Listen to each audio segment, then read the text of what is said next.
Have you ever noticed a sweet potato starting to sprout in your kitchen cupboard and wondered if you could plant it to grow your own? Many people in European cities have limited space, yet still like to try growing some food from scraps. Your regular supermarket shop can provide more than ingredients, as those bits you might discard hold real potential for the garden. It turns out that what seems like waste can actually help you produce a decent amount of food over time. Or perhaps you have cut the top off a pineapple after enjoying the fruit and thought about whether it could grow into a plant. This is one of those longer-term projects that requires patience but can be quite satisfying in the end. For those of us in cooler European climates, it often works well as an attractive houseplant or in a conservatory. You start by cutting the top, leaving about an inch of the fruit attached to the crown of leaves. Let the crown dry out for a day or so before you place it in water or in well-draining soil to root. The plant grows slowly, with its sword-shaped leaves forming a nice rosette pattern that looks rather tropical. After some months, a flower spike may appear from the center, leading eventually to a new pineapple if conditions are good. Even without fruit, the plant adds an interesting touch to your home or balcony garden space.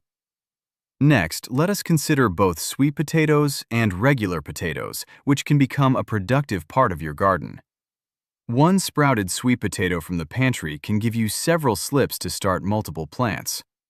Place the sweet potato in water using toothpicks to suspend it so that shoots begin to grow within weeks. When the slips are a few inches long, you can twist them off and root them in water or soil. Regular potatoes are even simpler to propagate from those that have sprouted in storage.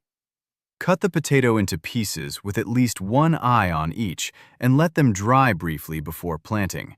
Each piece can develop into a full plant that yields a good number of new potatoes after a few months. These crops are nutritious and store well, which makes them useful for anyone aiming for more self-sufficiency. Tomato suckers offer another straightforward way to get free plants during the growing season. These are the small shoots that appear in the joints of established tomato plants and are often removed by growers. If you know someone with tomato plants in their allotment or garden, they may be happy to let you have the suckers. You can simply stick them straight into moist soil where they will root and grow into productive plants. This method can give you additional tomato plants without the need for seeds or buying starters. The plants from suckers can produce a reasonable amount of fruit if started early enough in the season. It is a practical way to expand your vegetable growing using what others see as garden maintenance. Many urban gardeners find this helps them make the most of the summer growing period. Moving on to herbs, you can easily propagate from the fresh bunches sold in supermarkets. A sprig of basil, mint, oregano, or rosemary can become a permanent plant with a simple cutting technique. These plants are generally keen to grow and root readily from stems placed in water or moist soil. Once you have one established plant, you can take further cuttings to create more as needed. This approach means you could maintain your herb supply without repeated purchases after the initial effort. Regular harvesting and cutting actually helps keep the parent plants healthy and bushy.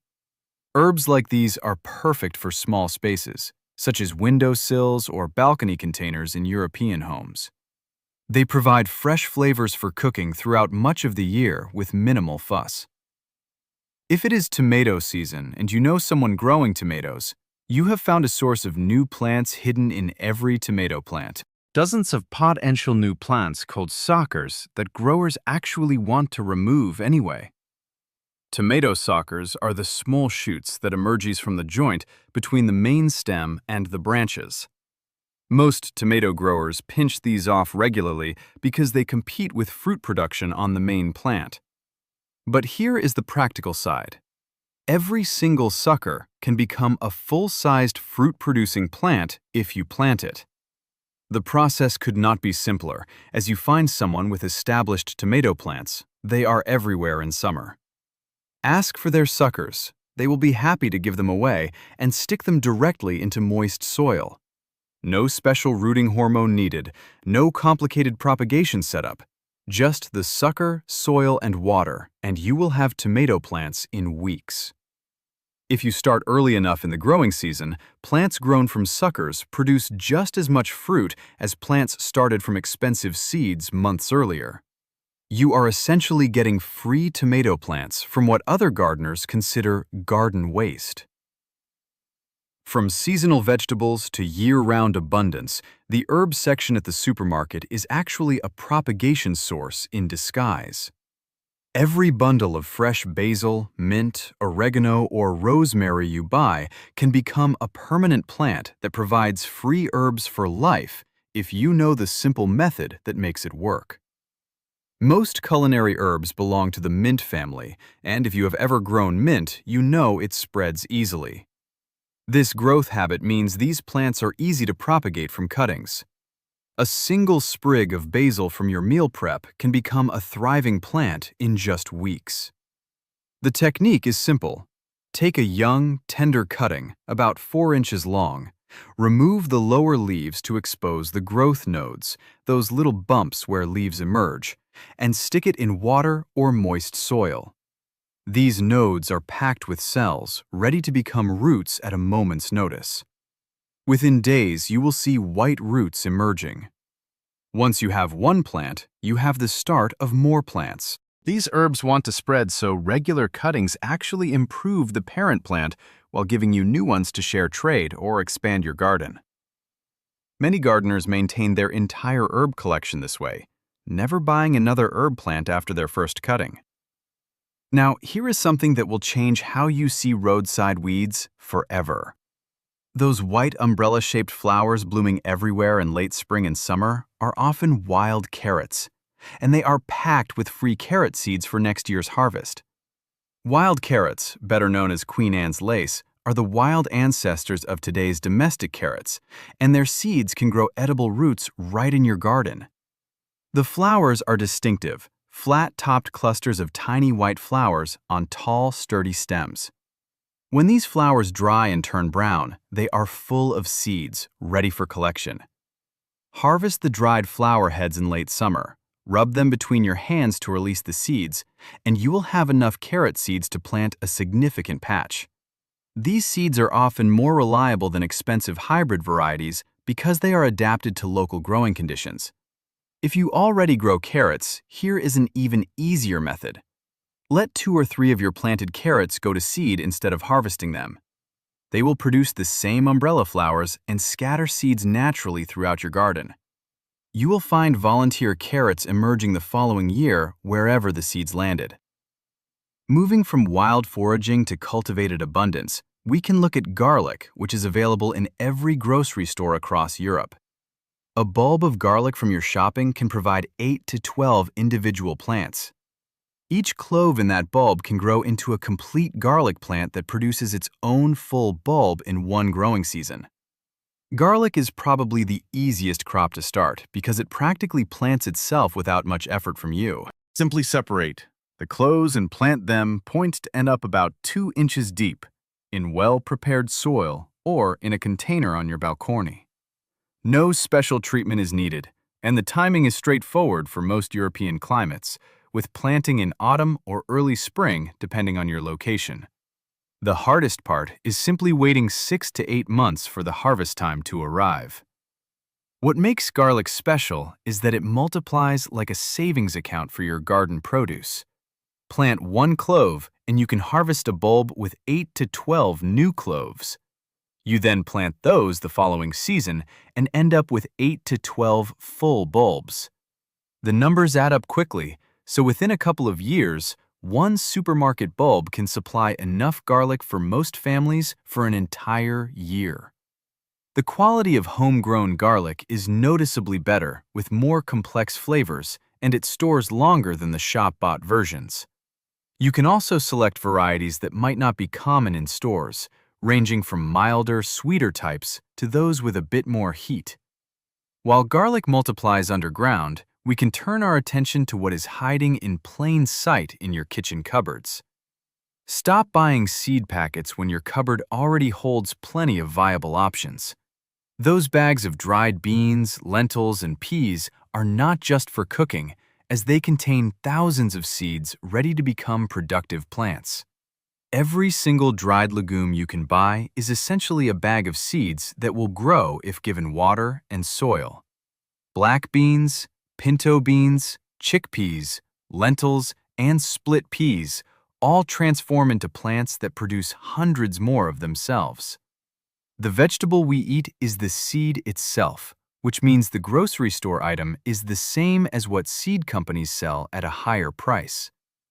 Here is a useful tip that many gardeners find helpful when using these stored items. Soak them overnight before planting because they have been dried for shelf storage and need time to rehydrate properly. It is wise to plant more than you think you need, since you cannot be certain how long they have been on the shelves, so this hedges your bets. The results can be impressive, as one pinto bean grows into a plant producing dozens of pods, each with multiple beans inside. From a small bag costing just a couple of euros, you can harvest enough to last for months while cutting down on future seed expenses. Speaking of quick results, this next option might give one of the most satisfying fast outcomes in gardening. Buy green onions once, and with a simple approach, you can have a continuous supply growing in your kitchen or outdoor space. No soil is needed for the initial stage, which makes it ideal for small European flats. The common kitchen method of placing store-bought green onions in water allows the green tops to regrow in just a few days. You can harvest those greens 3 or 4 times before the plant starts to tire out. There is an advanced step that many people overlook, though, which extends the benefits much further. Let a few of them finish their full life cycle by planting the water-rooted onions into soil and allowing them to grow naturally. They will develop into full-sized plants that eventually produce flowers, turning into seed heads full of tiny black seeds. Let those seeds scatter on their own, or collect them for planting in specific spots. The outcome is self-perpetuating green onions that pop up around your garden or containers year after year. They are easy to spot, simple to move, and give ongoing harvests without needing to replant each time. From these quick-growing items, we can consider seasonal abundance with pumpkins and winter squashes. Every pumpkin you carve or cook for meals hides hundreds of potential new plants within its seeds. The slimy seeds you normally discard are actually your next year's supply waiting to be used. Pumpkins and winter squashes are among the most reliable crops you can start from these grocery sources. Unlike many hybrid vegetables that may not produce good offspring, most of these are still grown from traditional varieties that work well. When you scoop out the seeds from butternut squash, acorn squash, or a pumpkin, you are holding next year's crop in your hands. The preparation is straightforward, as you clean the seeds, dry them for a few days, and then plant them when the weather warms up. Winter squashes are incredibly productive, with one plant able to yield 3 to 8 large fruits, each holding hundreds of new seeds. They also store for months without refrigeration, which suits food security efforts in cooler European winters. Plant seeds from this year's Halloween pumpkin next spring, and you will harvest enough squash to last through the following winter. Last but not least, we can turn kitchen waste into garden wealth with onions. That onion in your pantry starting to sprout green shoots is not going off, but showing the way to multiply it. Those green shoots indicate the plant is entering its reproductive phase, ready to create new bulbs. Instead of throwing sprouted onions away, you plant them directly in soil with the green shoots above ground. The original onion will feed the developing plant, while new bulbs form around it. Each sprouted onion typically produces multiple new bulbs clustered around the original. Plant one sprouted onion and harvest 4 to 8 new onions in 3 to 4 months. It is like getting a return on something you were going to discard anyway. The process works with any type of onion, including yellow, white, red, or sweet varieties. Sprouted shallots work in the same way and often produce even more new bulbs per original bulb planted. From beans hiding in plain sight to pineapples growing in your living room, these crops prove that the best gardening does not require expensive seeds or fancy equipment. It just needs a bit of curiosity and the willingness to see potential where others see waste. What stands out is not only the money you can save turning kitchen scraps into productive plants, can easily cut hundreds of euros from your eerie grocery bill. It is the sense of independence you gain knowing your garden can sustain and expand itself with very little outside input. These plants serve as a gateway to greater food security for urban gardeners. Start with green onions regrowing on your windowsill, and before long, you may find yourself planning crop rotations and saving seas like gardens have done for generations. Which of these free crops will you try first in your own space? Have you discovered other kitchen scraps that grow into productive plants? Let us know in the comments below, as the gardening community enjoys sharing these practical discoveries. If this has encouraged you to view your kitchen in a new light, please give the video a like, subscribe, and share it with someone who might appreciate more plants in their life. Your garden and your wallet will appreciate the effort. This is Stellar Eureka, signing off for now.